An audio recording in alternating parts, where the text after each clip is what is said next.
Don't think a shiny title makes you one of us. You've always been just a shadow, Avery. Have you ever had to prove your worth not to the world, but to the very people who were supposed to believe in you first? The invitation came 3 days late, and still didn't include my name on the seating chart. I arrived exactly 10 minutes before dinner, careful not to seem too eager or too late. The Blake family estate hadn't changed much, still wrapped in carefully clipped hedges and the scent of overwatered roses. String lights looped like delicate handwriting across the trees, casting a golden hue on guests sipping wine and trading polished compliments. A string quartet played something intricate and expensive in the background. My heels clicked against the stone path, each step rehearsed. A text from my father had come earlier in the day. Vanessa planned the event. I hope you understand. Translation: don't make a scene. Smile. Let it go. Again. I tucked the message away with the rest of his well-meaning disappointments. At the first table, Aunt Marianne turned toward me with a smile so forced I thought it might crack her lip gloss. "Avery, darling, you look rested." "Hi," I said. "Nice to see you too." No one stood to greet me. They nodded from their seats, raised glasses slightly. Small acknowledgments, like nodding at a passing waiter. Even Evelyn, my mother, only extended a hand, not arms. Her kiss hovered inches from my cheek. "It's so good you could make it," she said, eyes scanning my shoes. I moved through the crowd, dodging eye contact and perfume. Then I saw it. A folding chair. Beige metal out of place. Tucked at the end of the long banquet table near the server's staging tray. Every other chair was cushioned, embroidered with names written in cursive gold script. Everyone. But mine. I sat down. My spine stayed straight, hands clasped loosely on my lap. It was fine. I could do this. I'd done it before. Be gracious, be forgettable. Vanessa glided by in a navy silk gown that shimmered like water. She leaned in close. "Glad you could afford the Uber." She walked off before I could respond. Not that I would have. Instead, I watched her pour herself into the center of the event, laughing like an actress who'd finally landed the lead. The string quartet shifted into something livelier. A toast was beginning. Guests chatted around me, passing charcuterie and assumptions. "Didn't she drop out?" Someone whispered 2 seats away. "I thought she moved to Portland? What does she do again?" I reached for my glass. It was empty. My fingers curled around the stem anyway. Vanessa tapped her glass, the sound sharp, practiced. She rose with the confidence of a woman whose spotlight had never dimmed. "To family," she said, "and to success. To 10 years of building Blake's strategy into a household name, to landing the state account, and to moving into our new downtown office." Polite applause followed. Some clinked glasses. I stayed still. Someone across the table, one of my old teachers maybe, squinted at me. "And what about you, Avery? What have you been working on?" I opened my mouth.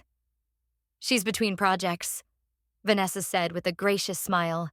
"We're all rooting for her, of course." More smiles. More sips. No one questioned her. I didn't correct her. Instead, I let my gaze drift toward the flickering candles, the familiar lines in my father's aging face, the way my mother kept adjusting her necklace as if it might change the way she looked at me. At 7:59 p.m., my Apple Watch buzzed against my wrist. A vibration. A glow. Forbes just tagged you in a live stream. The only time this family goes quiet is when a glass shatters, or when a billion-dollar secret breaks live on camera. The wind picked up just slightly as the sun dipped behind the treetops, casting elongated shadows across the estate lawn. Dinner plates had been cleared, wine refilled. Conversation ebbed and flowed like a tide. Gossip in pearls and laughter behind napkins.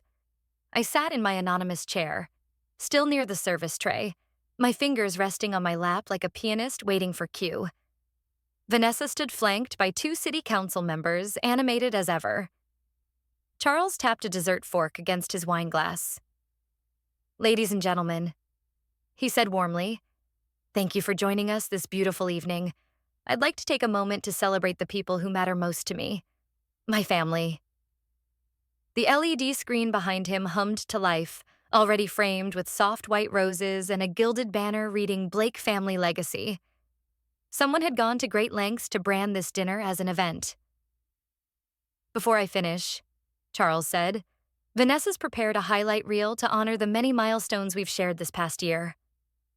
Vanessa smiled tightly, almost in warning. Charles clicked the remote. At first, it was exactly what you'd expect. Muted instrumental music, photos of Vanessa cutting ribbons and shaking hands, Evelyn receiving an award at a fundraiser, Charles behind a podium. Slow transitions, soft filters, over-rehearsed perfection. Then, the screen glitched. For a half second, the image fragmented. Then black. Someone chuckled, assuming technical error. Then came the white-on-black logo. Forbes Live. No one moved. A warm voice filled the air. Welcome to Top 30 Under 35. Women Redefining Power, streaming now from New York. The music shifted. Sleek. Confident. Faces appeared. Tech founders, activists, venture capitalists. And then, number 1, Avery Blake, founder and CEO, Neurovitech. Net worth, $1.6 billion. A sleek headshot followed. Crisp suit, calm smile, my name in bold. Murmurs rose like a storm. Wait, Blake? That Avery? I thought she… No way. Is this real? Vanessa turned first. Her expression didn't crumble. It calcified. Her wine glass slipped from her fingers, shattering on the stone patio. Red spread like blood on the white linen. Charles took a step back. What is this? He said, voice thinning. The mic in his hand picked up the tremor. Evelyn stared straight ahead, lips parted, as if trying to reassemble some equation in her mind. The video continued, listing my company's medical breakthroughs, international partnerships, and projected IPO valuation. The camera angle shifted. Someone, Janelle, I realized, had quietly panned her phone from the screen to me. Dead center, perfectly composed. Not smiling, just watching. This time I didn't lower my gaze. I heard a sharp inhale behind me, followed by the awkward shuffle of someone stepping away. Vanessa's jaw clenched. She looked like she might speak, might demand explanation, might spit something cutting, but nothing came. Silence stretched. My phone buzzed once in my clutch. I took it out slowly, never breaking eye contact with the crowd. Caller ID, Forbes HQ, Lave Studio. I stepped toward the podium. Charles moved instinctively to give me space, then stopped, hesitating. I didn't ask for the mic. I lifted the phone to my ear. Yes, I said, voice steady. I'm watching too. I used to whisper affirmations in the mirror just to make it through family dinners. Tonight, I didn't need a single word. The Blake estate had gone quiet, except for the soft buzz of phones and the occasional clink of retreating silverware. Outside, the garden was still glowing under the string lights, but the air had shifted. Conversations turned inward. People moved more slowly, glancing in my direction as if unsure whether to congratulate me or offer condolences for having endured so long unseen. I slipped through the French doors and into the library hall, a place I hadn't entered in years. The smell was the same. Leather, old cedar, dust where no one dared to touch. Tall windows faced the twilight, their drapes now pulled back, revealing the shadows creeping across the polished floors. This room used to be my cage. Once, after I cried too loudly during a birthday speech, Vanessa's, of course, I was sent here to calm down. They locked the door, said I was making guests uncomfortable. Now, I opened that same door myself. Behind me, Evelyn's heels approached like reluctant footsteps in a dream. Avery, she said softly, this isn't the place. I turned gently. It's exactly the place. She looked past me toward the wall of books that none of them ever read. It's Father's Day, a family evening. That's what you're worried about? I asked. The evening? She didn't answer. She never really did. Vanessa entered without knocking. Her earrings still glittered, but her composure had dulled. Did you plan this? She hissed, shutting the door behind her. The stream, the timing, all of it? I met her eyes. You made the stage, I said. I just let the lights in. She took a breath that never made it into her lungs. I reached into my bag and pulled out a small folder. No theatrics, just precision. Inside were signed documents, IP registrations, and a recently closed Series C term sheet with embossed signatures. I laid them gently on the coffee table, once used for scolding me over my lack of ambition. Neurovitech is fully owned and operated under my direction, I said evenly. Patents filed in my name. The last round valued us at $5.3 billion. Vanessa's hands twitched. Evelyn sat down, trying not to make a sound. Outside the cracked door, footsteps slowed. Guests lingered in the hallway, pretending to admire paintings while listening with sharpened ears. Why now? Vanessa asked. I stepped closer, not to intimidate, but to be seen clearly. Because for once, I didn't ask if you were ready. I walked to the far wall and pressed the remote I'd discreetly taken earlier. The LED screen still active in the garden flickered, then bloomed with a new image. Quiet seed, a soft green logo, a tagline, for women underestimated by the people who raised them. I'm launching this quarter, I said. It's a venture fund for women who've been told to wait their turn or lower their voice.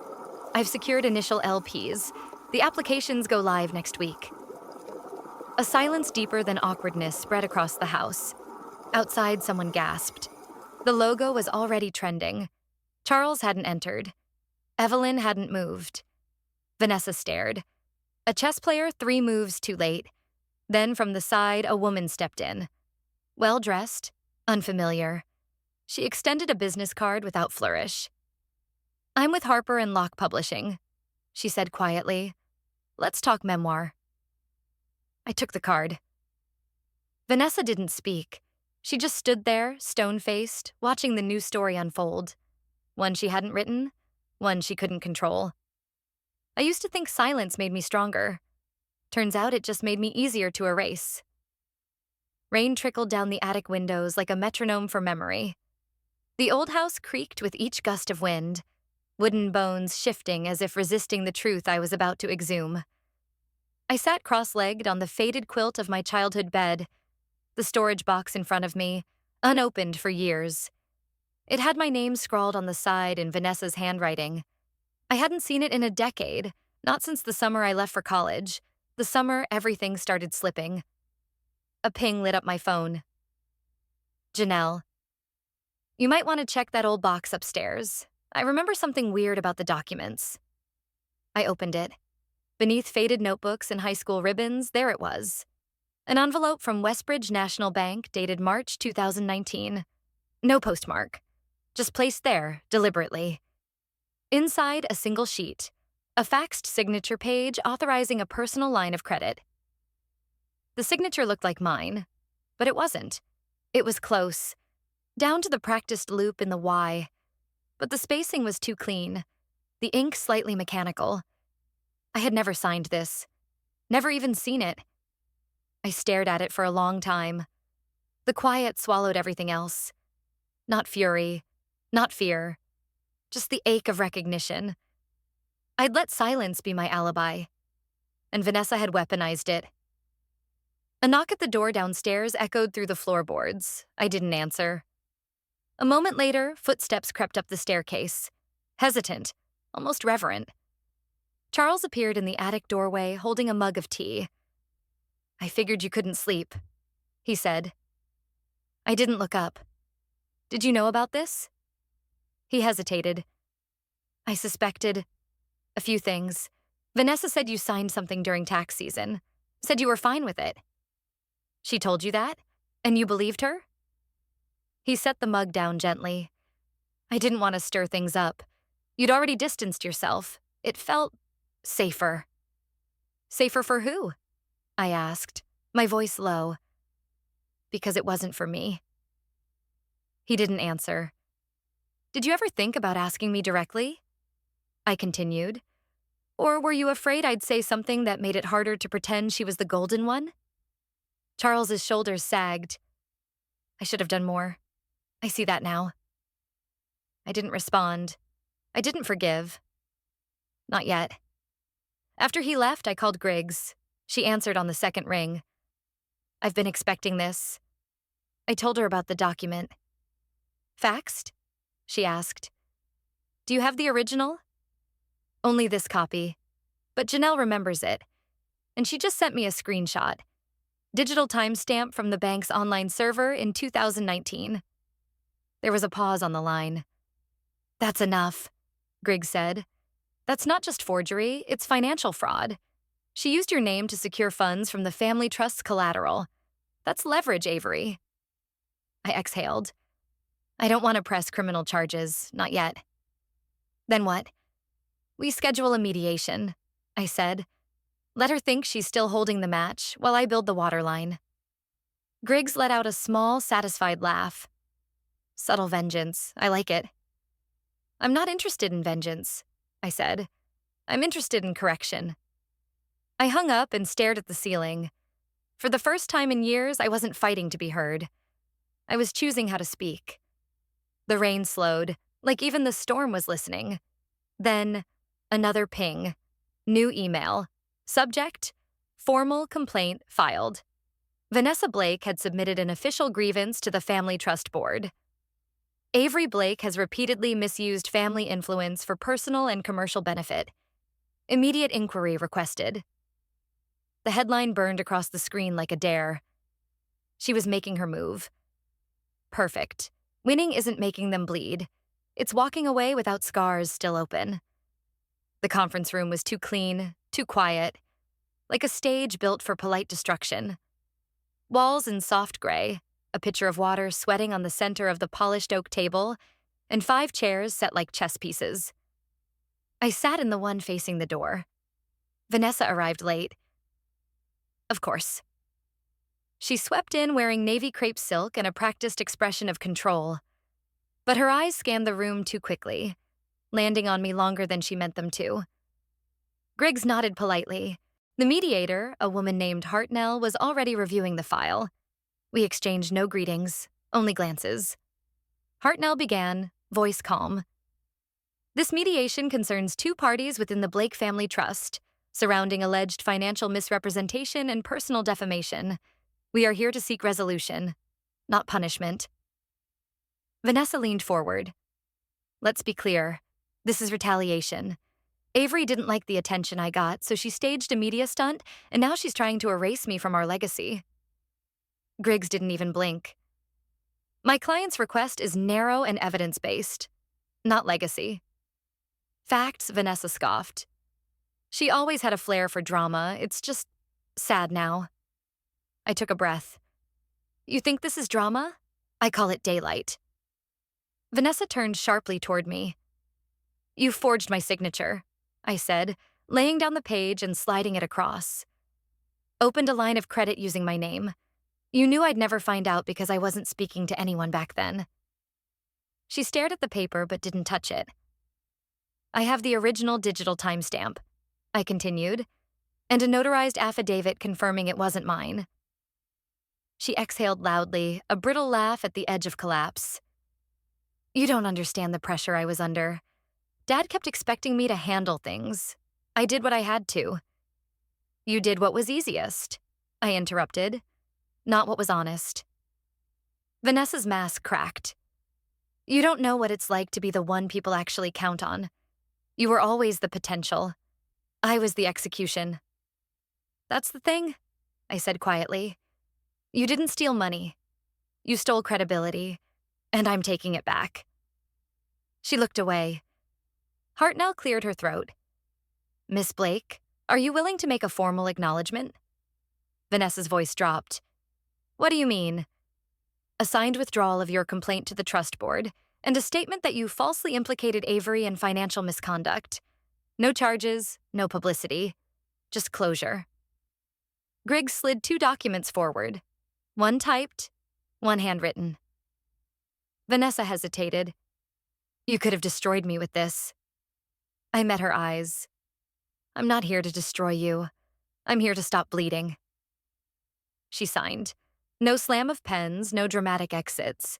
Just ink drying on truth. Griggs leaned over and whispered, You just won without raising your voice. The room slowly emptied. Vanessa didn't look back. As we walked toward the elevator, I checked my phone. One unread message. Lila, age 17. They told me I wasn't a leader. Then I saw you. I stared at the screen until the elevator chimed. Maybe this was what rebuilding looked like. Not fire, not fanfare. Just finally breathing in a space you carved yourself. For years, I wrote my name in the margins of their story. Now it's carved into my own front door. The wood was smooth beneath my fingertips, freshly sanded, etched with care. Avery Blake, founder. No initials, no footnotes. Just my name. Centered, whole. The reclaimed library-turned-office still smelled like pine and promise. Soft amber lights spilled across the polished floors.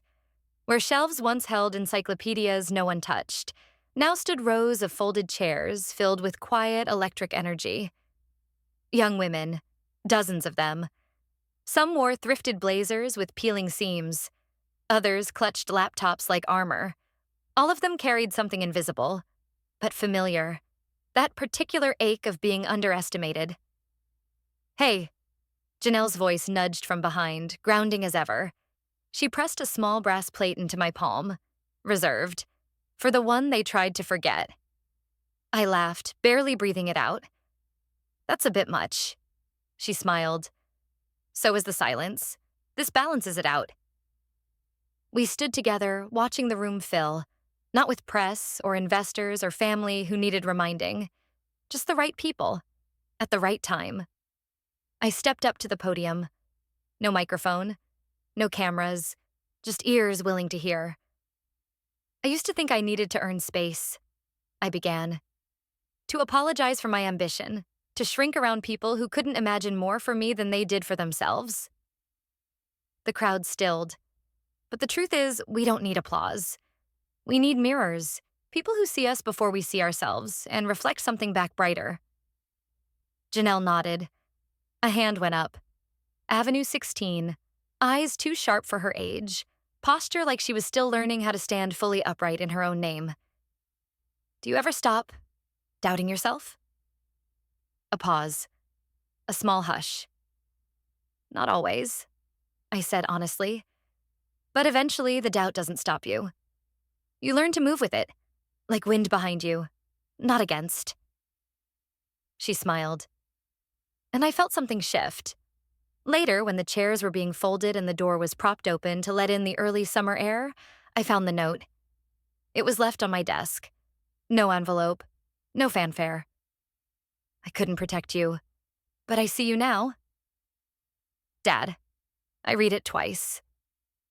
Then tucked it into the drawer with the lease agreement, the first employee contract, the quiet seed charter. No need for display, but it would stay. Outside, the wood of the door caught the light again. I reached out, brushed my fingers over the name. My name. A whisper, steady and resolute, threaded through me like breath.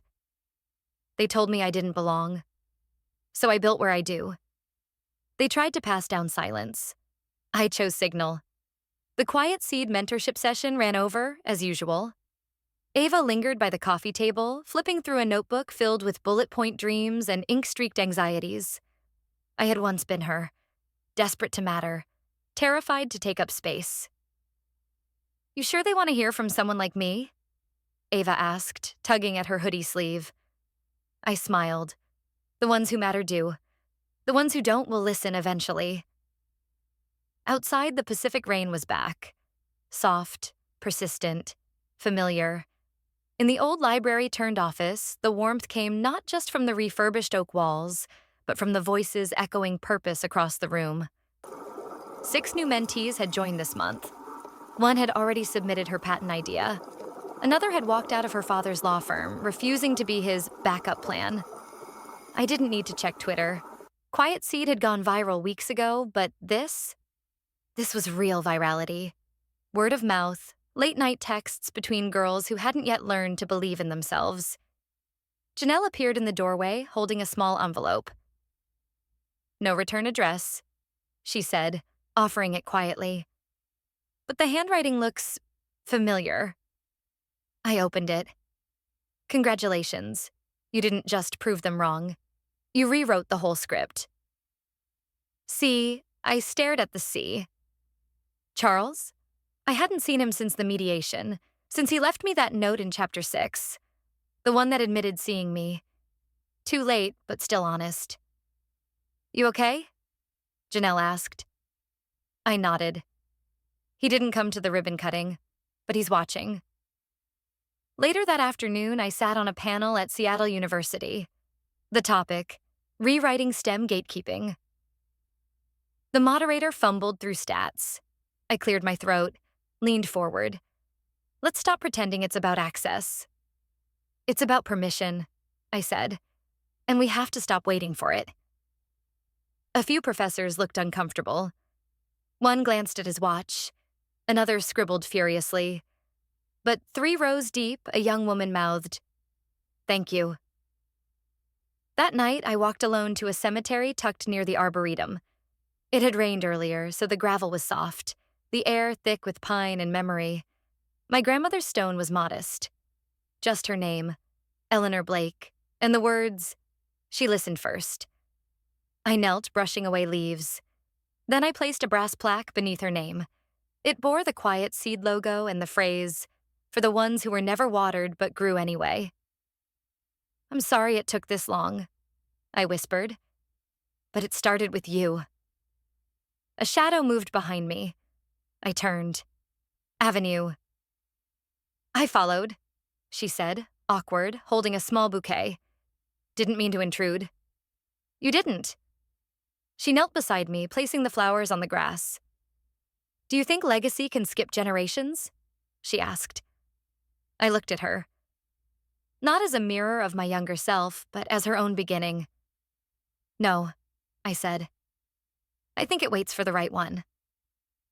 As we walked back toward the road, I looked up at the night sky. Rain clouds clearing, stars sharp and unapologetic. They told me I didn't belong. So I built where I do. They tried to bury her voice beneath layers of silence, shame, and forged signatures. But truth has a way of surfacing, even through concrete. Avery didn't just reclaim her name. She rewrote the narrative they once held hostage. Like the final chord of a long-forgotten melody, justice may arrive late, but it resonates powerfully once it's heard. Perhaps standing up today means you'll never again have to bow to injustice tomorrow. Like, share, and subscribe if this story moved you. And comment 1 if you've ever been underestimated too.